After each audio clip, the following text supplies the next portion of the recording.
Hi everyone, welcome to Shell's Sugar Rush and welcome back if you've been here before.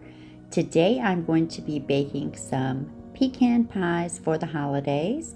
So if you'd like to know how to make these simple pies or just enjoy watching me make one, then stick around and let's make some pecan pies.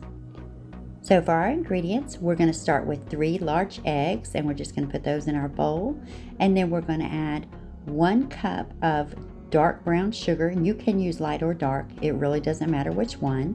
And then we're going to add a 1/2 cup of light corn syrup, as well as 1/4 cup of maple syrup, and this has an outstanding flavor in the pie. Now we are going to also add 1 tablespoon of molasses, and you just want to stick with 1 tablespoon here because this is pretty strong stuff. Now we're also going to include a little bit of salt, maybe just 1/4 to 1/2 teaspoon is fine, and 1 teaspoon of vanilla. And then here I'm adding in 4 ounces of melted butter, and I'm just going to give these a really good mix and make sure everything's nice and incorporated. And then I'm going to add here 1 tablespoon of cornstarch.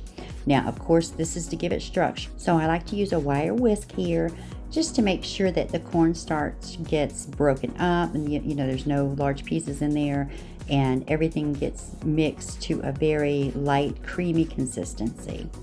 Now once we've got that good and you don't see any pieces of cornstarch left, then we're going to include 2 cups of chopped pecans, and there's never too much here. We're going to mix these in really well because of course this pecan pie want a lot of pecans in there, and I'm just using 2 pre-made crusts here. Now you can make just one large pie with this, pecan pie with this, but I'm going to make 2.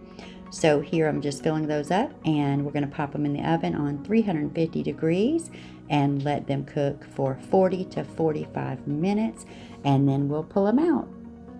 Okay everyone, so our pecan pies are complete and definitely look delicious.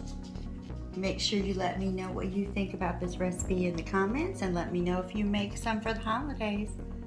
And make sure if you enjoyed the video, you give it a thumbs up. And don't forget, if you haven't already, make sure you hit the subscribe button and the notifications bell so you'll be notified when I upload more tasty holiday treats. Thank you for your support, and I'll see you next time.